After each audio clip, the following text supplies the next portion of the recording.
আল্লাহ দেখতে চাইলেন ওই ছেলের জন্য মায়া বেশি নাকি আল্লাহর জন্য বেশি। আল্লাহ ডেকে বললেন, ইব্রাহিম দেখি হৃদয়ে কার জন্য দরদার ভালোবাসাটা বেশি। যাও আমার সন্তুষ্টির জন্য ৮৬ বছর বয়সে পাওয়া কলিজার টুকরা দুধের বাচ্চা ইসমাইলকে জবাই করে আমার খুশি অর্জন করো। জবাই করো, স্যাক্রিফাইস করো, আমার জন্য উৎসর্গ করো। এবার আল্লাহ দেখলেন সাইয়েদনা ইব্রাহিমের হৃদয়ের মধ্যে ইসমাইলের জন্য ভালোবাসা বেশি না কম? কত বেশি জানেন? সাইয়েদনা ইসমাইল যখন দুনিয়াতে এসেছে তখন সাইয়েদনা ইব্রাহিম আলাইহিস সালামের বয়স ছিল ৮৬। কত? আপনাকে বাগেরহাটে ৮৬ বছর বয়সে কারো বাচ্চা কাচ্চা হয়? হ্যাঁ, আছে এরকম পালোয়ান? আছে কেউ? নাই। সাইয়েদনা ইসমাইল যখন এসেছে দুনিয়ায় তখন সাইয়েদনা ইব্রাহিমের বয়স কত ছিল? ৮৬। তার মানে ৮৬টা বছর আল্লাহর কাছে কাঁদছে আর দোয়া করছে, আল্লাহ একটা সন্তান দাও দাও দাও, দেয় নাই। ৮৬ বছর বয়সে যে যেই সন্তানটা দিল ওই সন্তানের প্রতি মায়া, দরদ, মোহব্বত, ভালোবাসা বেশি না কম? আল্লাহ দেখতে চাইলেন ওই ছেলের জন্য মায়া বেশি নাকি আল্লাহর জন্য বেশি। আল্লাহ ডেকে বললেন, ইব্রাহিম দেখি হৃদয়ে কার জন্য দরদার ভালোবাসাটা বেশি। যাও আমার সন্তুষ্টির জন্য ৮৬ বছর বয়সে পাওয়া কলিজার টুকরা দুধের বাচ্চা ইসমাইলকে জবাই করে আমার খুশি অর্জন করো। জবাই করো, স্যাক্রিফাইস করো, আমার জন্য উৎসর্গ করো।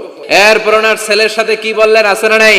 ফালাম্মা বালাগা মাআহু সা'য়া ক্বালা ইয়া বুনাইয়া ইন্নী আরা ফিল মানামি আন্নী আযবাহুক ফানজুর মাযা তারা। দুধের বাচ্চা ছোট্ট ইসমাইল ডেকে বলে, ও ইসমাইল আমি স্বপ্নে দেখেছি আমি তোমারে জবাই করছি, এখন কি করব? সুবহানাল্লাহ। আমার আব্বা যদি আমার কইতো, আপনার বাবা যদি বলতো, আব্বা তোরে তো দেখছি স্বপ্নে জবাই করি, আমরা কইতাম আব্বা আমার দেখেন না, আমার বড়টারে দেখছেন। কথা কন।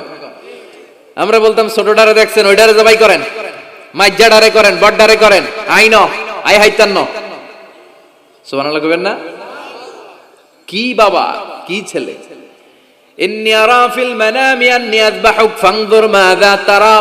ইসমাইল স্বপ্নে দেখেছি তোমারে জবাই করতেছি, কি করব কও? সাইয়েদনা ইব্রাহিম এই প্রশ্ন করার পরে সাইয়েদনা ইসমাইল বললেন, ক্বালা ইয়া আবাতি ফাআল মা তুমার।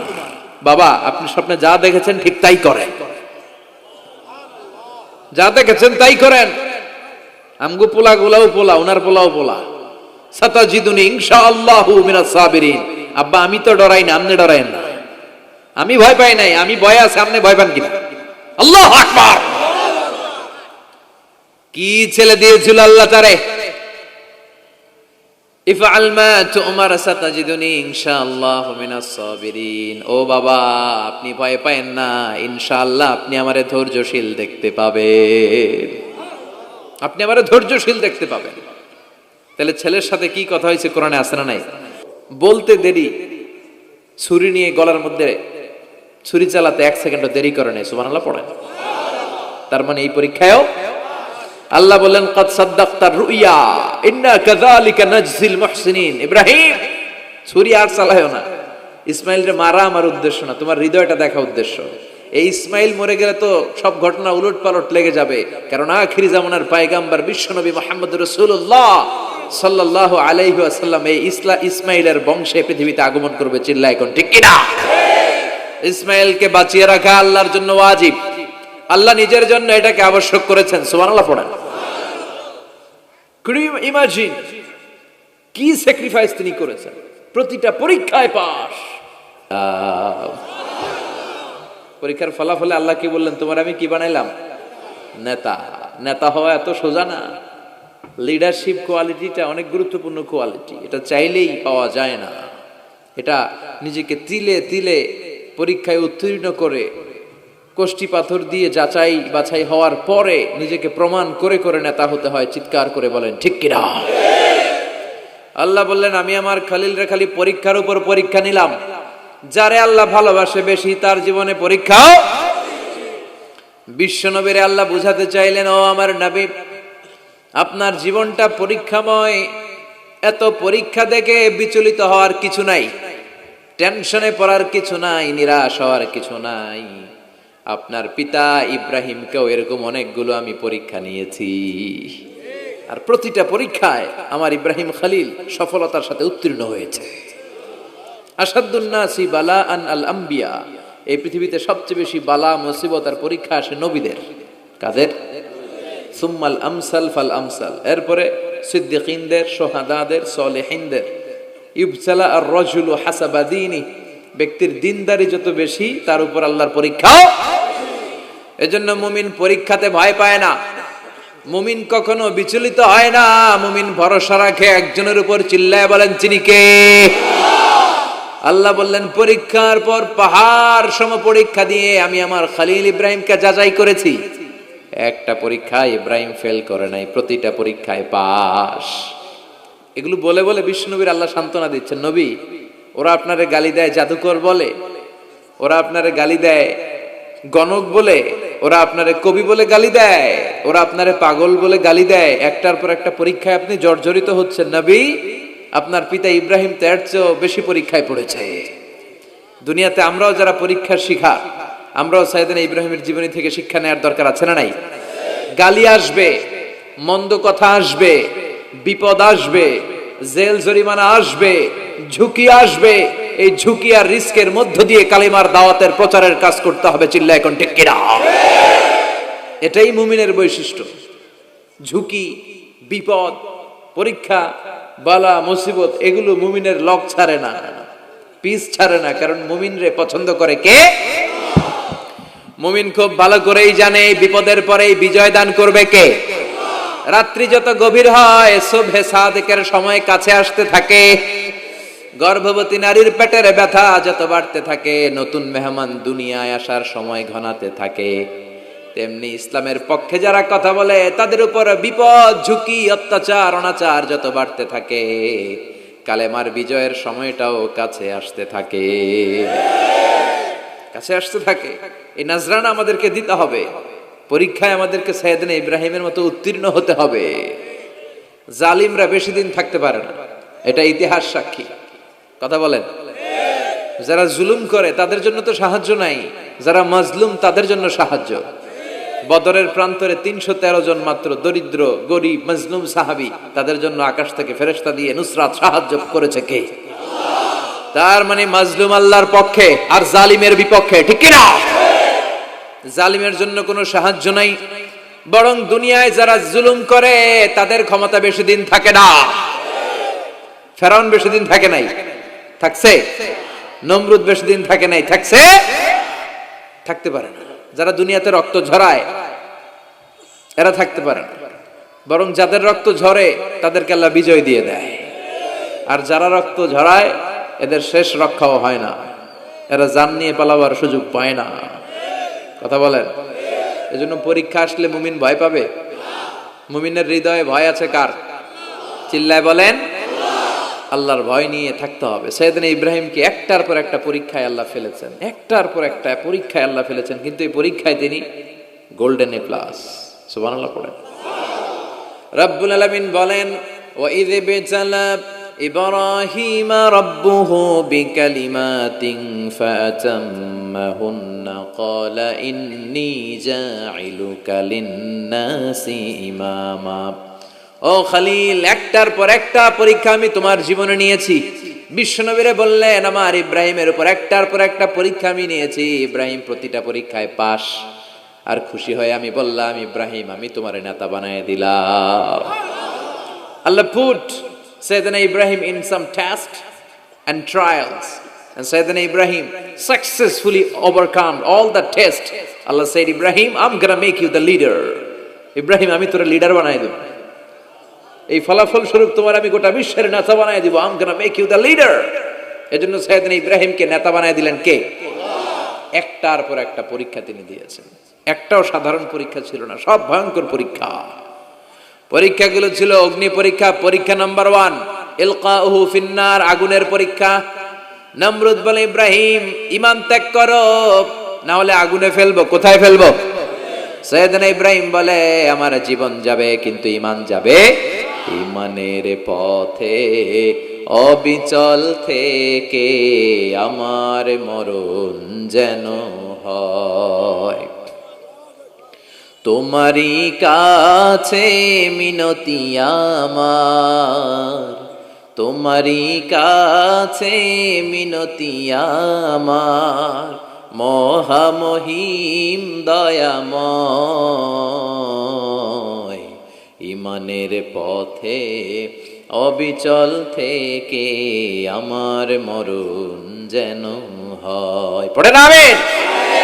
নমরুদ বলে ইব্রাহিম ঈমান ছাড়ো, তা না হলে আগুনে ফেলবো। ইব্রাহিম বলে জীবন যাবে কিন্তু ঈমান যাবে।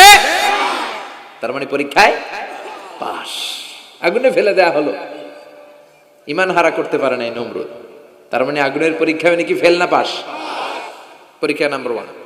পরীক্ষা নাম্বার 2 আল্লাহ বললেন ইব্রাহিম কলিজার টুকরা সন্তান ইসমাইলকে আর প্রিয়তমা স্ত্রী হাজারকে মক্কার ধুধু প্রান্তরে রেখে আসো, যেখানে কোনো মানুষ নাই, কোনো পাখি নাই, কোনো প্রাণী নাই, কোনো খাওয়ার পানিও নাই, কেউ নাই, জনমানব শূন্য এলাকার মধ্যে ফ্যামিলির সবাইকে রেখে আসো, ইসমাইলরেও রেখে আসো, হাজারকেও রেখে আসো। কোনো টু শব্দ করলেন না। সাইয়েদনা ইব্রাহিম কিছু জিজ্ঞেসও করলেন না, বলার সাথে সাথে ওনার স্ত্রী আর কলিজার টুকরা বাচ্চাটারে মক্কার ধুধু প্রান্তরে রেখে দিয়ে আসলেন। এই পরীক্ষায়ও কথা বলেন, এই পরীক্ষায়ও আমাদেরকে যদি আল্লাহ বলে যাও তোমার সন্তান তোমার স্ত্রীকে রেখে আসো সাহারা মরুভূমিতে, পারবেন? হ্যাঁ, কি পরীক্ষা দিয়ে আল্লাহর প্রিয় হয়েছে।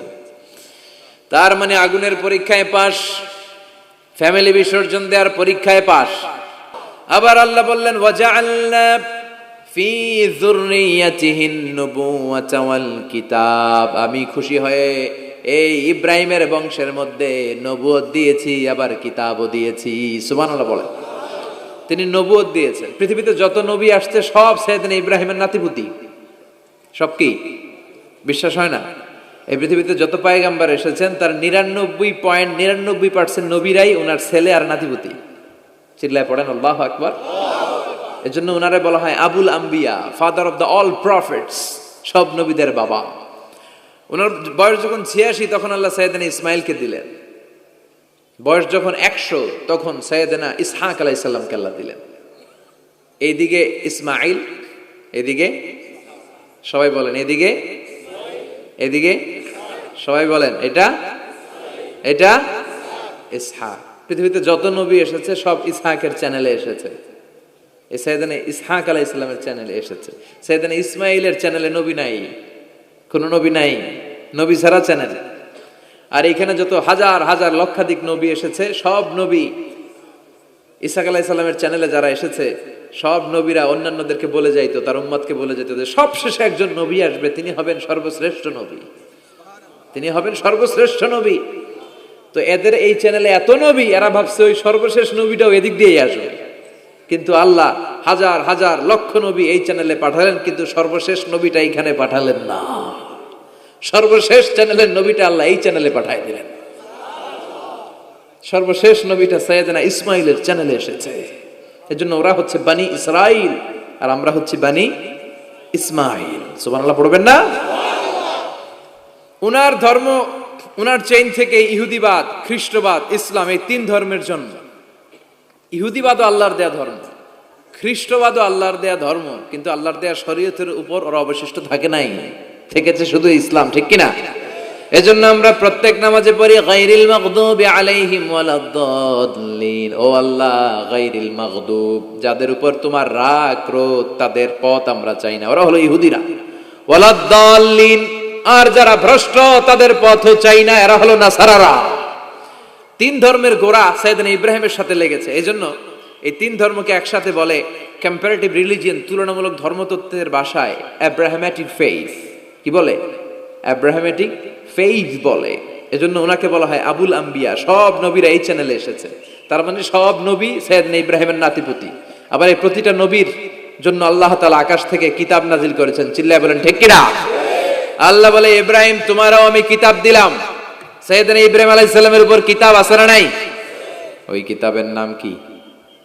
কে পারে? ইন্না হাযা লাফিস সুহুফিল উলা সুহুফি ইব্রাহিম ওয়া মূসা। সুহুফি ইব্রাহিম, সাইয়েদনা ইব্রাহিমকে আল্লাহ তাআলা সহিফা দান করেছেন। চিল্লায় পড়েন আল্লাহু আকবার। আবার এই নবীর নামে আল্লাহর কোরআনে একটা সূরা আছে না নাই? কথা কন, কি নাম সূরা?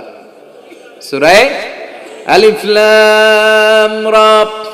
কিতাবুন আনজালনাহু ইলাইকা লিতুখরিজান নাসা মিনাল যুলুমাতি ইলান নূর। সুবহানাল্লাহ পড়েন।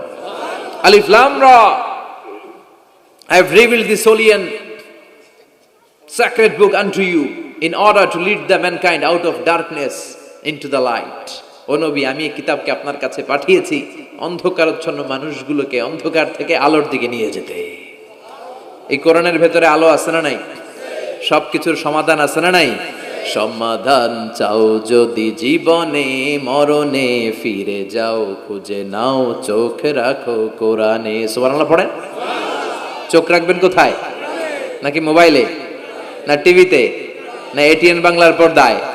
আসিতেছে আগামী শুক্রবার রঙিন পর্দায়, চোখ রাখুন এটিএন বাংলায়। এটিএন বাংলায় চোখ রাখবেন? কই রাখবেন? সমাধান চাও যদি জীবনে মরণে, ফিরে যাও খুঁজে নাও চোখ রাখো কোরআনে। ঠিক কিনা? If you want the solution this dunya and akhirah, go back, have a look to the holy Quran. সুবহানাল্লাহ পড়েন। কি নবী আল্লাহ বানালেন, ওই নবীর নামে আল্লাহ একটা সূরা দিলেন। আবার আল্লাহ বললেন, ও দুনিয়ার মুসলমানেরা শোনো, তোমাদেরকে মুসলমান বলে নাম করেছে সাইয়েদনা ইব্রাহিম। ঠিক কিনা? আবার এই নবী সাধারণ কোন নবী নয়, এই নবী হলো তোমাদের জাতির পিতা। আমাগো জাতির পিতা কেডা? কথা কন আরো জোরে, সবাই মিলে বলেন, মিল্লাতা আবিকুম ইব্রাহিম হুয়া সাম্মাকুমুল মুসলিমিন। মিল্লাতা আবিকুম ইব্রাহিম, তোমাদের জাতির পিতার নাম, আমাদের জাতির পিতার নাম হুয়া সাম্মাকুমুল মুসলিমিন, তিনিই তোমাদেরকে মুসলমান নামকরণ করেছে। আবার আল্লাহ বললেন, আসলিম ইব্রাহিম, তুমি সবাইরে মুসলমান বানাও, আগে নিজে মুসলমান হও। আসলিম ক্বালা আসলামতু লিরাব্বিল। ও ইব্রাহিম, তুমি মুসলমান হও বলার সাথে সাথে ইব্রাহিম বলে, আল্লাহ দেরি নাই, আমি মুসলমান হয়ে গেলাম। ইহুদিরা দাবি করতো সাইয়েদনা ইব্রাহিম নাকি ইহুদি, নাউজুবিল্লাহ পড়বেন না? খ্রিস্টানরা দাবি করতো সাইয়েদনা ইব্রাহিম নাকি খ্রিস্টান।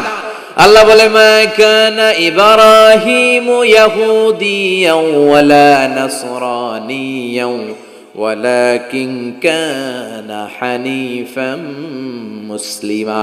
আল্লাহ বলে, আমার ইব্রাহিম ইহুদি নয়, আমার ইব্রাহিম খ্রিস্টান নয়, আমার ইব্রাহিম পাক্কা মুসলমান। হানিফান মুসলিমা, পাক্কা মুসলমান, ওনার ইসলামে কোনো সন্দেহ। এজন্য আল্লাহ খুশি হয়, ওনার একটা উপাধি দিলেন। উপাধিটা হলো লা হালিম। ইন্না ইব্রাহিম লা হালিমুন আওয়াহুম মুনিব। আমার ইব্রাহিম সহনশীল, আমার ইব্রাহিম ভদ্র। সুবহানাল্লাহ বলেন। আমাদের বাংলাদেশে, আমাদের মুসলমানদের মধ্যে এটার সবচেয়ে বড় অভাব, সহনশীলতা আমাদের নাই। কথা কর, নিজে যেটা বুঝি ওইটাই। আমি তাবলীগ করি, আমি মনে করি আমি হক, বাকি সব বাতিল। এই সমস্যাগুলো বাগেরহাটে আছে না নাই? হ্যাঁ, আমি যদি জামাত ইসলাম করি, আমি মনে করি আমি হক, বাকি একটা দলর আমি হক বলতে চাই না। আছে না এরকম? আমি আহলে হাদিস, সো আমি হক, আর বাকি যা আছে সব বাতিল। আমি কওমি, তো আমি ভালো, আলিয়া সব খালিয়া। কথা কর। আবার আমি আলিয়া, আমি ভালো, কওমিয়া সব শেষ। এই ঠেলা ঠেলে এই দেশে আছে না নাই? এক ইসলাম, এক নবী, এক কোরআন, এরপরে সহনশীলতা নাই। সে অন্য নেশাবে পড়ুক, সে অন্য মতদর্শে হোক, সে তো আমার ভাই। সবচেয়ে বড় পরিচয়, সেও মুসলিম, আমিও মুসলিম। এই চিন্তাটুকু নাই। আল মুমিনুনা ইখওয়া, ব্রাদারহুড, ভ্রাতৃত্বের এই বন্ধনটা আমাদের মধ্যে নাই। আমরা একে অপরকে গালিগালাজ করতে দেরি করি না, একটু চিন্তা করি না। কাফের বলে ফতোয়া দিতেও দেরি করি না। কথা কন, ফতোয়া আছে না নাই? কয় তুই কাফের 10 কারণে, তুই কাফের 20 কারণে, তোর দাদা কাফের, তোর নানা কাফের, তোর পীর সাহেব হুজুর কাফের। আছে না নাই? তোর এই কাফের পীর সাহেব মারা গেলে, এই পীর সাহেবের যে কবরে শোয়ানো হবে, ওই কবরের উপরে যে ঘাস উঠবে, ওই ঘাস যে গরু খাবে, ওই গরুর যে দুধ খাবে, ওইটাও কাফের। আছে না নাই? খালি ফতুয়াবাজি। আল্লাহ বললেন আমার ইব্রাহিম ফতুয়াবাজি করে নাই। ইন্না ইব্রাহিম লা হালিমুন আওয়াহুম মুনিব, আমার ইব্রাহিম ছিল সহনশীল ভদ্র একজন নবী। চিৎকার করে বলতে হবে ঠিক কিনা। আবার আল্লাহ বললেন আমার ইব্রাহিমকে আমি খালিল উপাধি দিয়েছি। ইত্তাখাযাল্লাহু ইব্রাহিমা খালিলা, আল্লাহ বললেন গোটা বিশ্বের মধ্য থেকে কাউরে আমি খলিল বলে গ্রহণ করি নাই, একমাত্র ইব্রাহিমকে ছাড়া। ইব্রাহিম আলাইহিস সালামকে ছাড়া কাউরে আল্লাহ খলিল বানাইছে? খলিল মানে বন্ধু। খলিল মানে, সবাই বলেন খলিল মানে। সাইয়েদনা ইব্রাহিমকে বানাইছেন খলিল, আর বিশ্বনবীকে বানাইছেন হাবিব। বিশ্বনবীর কি বানাইছে? আর সাইয়েদনা ইব্রাহিম খলিল। বাপ বেটা, একজন খলিল একজন হাবিব। বাপ কা বেটা সিপাহী কা ঘোড়া, কুছ না হতো থোড়া থোড়া, ঠিক কিনা? বাপ ভালো তার বেটা ভালো তাই, মা ভালো তার ঝি, গাই ভালো তার দুধ ভালো রে, দুধ ভালো তার ঘি। বাবা যদি ভালো হয় ছেলে ভালো, মা যদি ভালো হয় মেয়ে ভালো, গাই যদি ভালো হয় দুধ ভালো, দুধ ভালো তো ঘি ভালো। কথা বলেন। যেমন বাপ তেমন বেটা। বাবা হলেন খলিল, ছেলে হলো হাবিব। খলিল মানেও বন্ধু, হাবিব মানেও বন্ধু। খলিল মানে এমন বন্ধু যেই বন্ধু আল্লাহরে খুশি করার জন্য কাজ করে। কথা বুঝতে হবে। খলিল মানে এমন বন্ধু যেই বন্ধু আল্লাহরে খুশি করার জন্য কাজ করে। আর হাবিব মানে এমন বন্ধু যেই বন্ধুরে খুশি করার জন্য আল্লাহ নিজেই কাজ করে। কার দাম বেশি?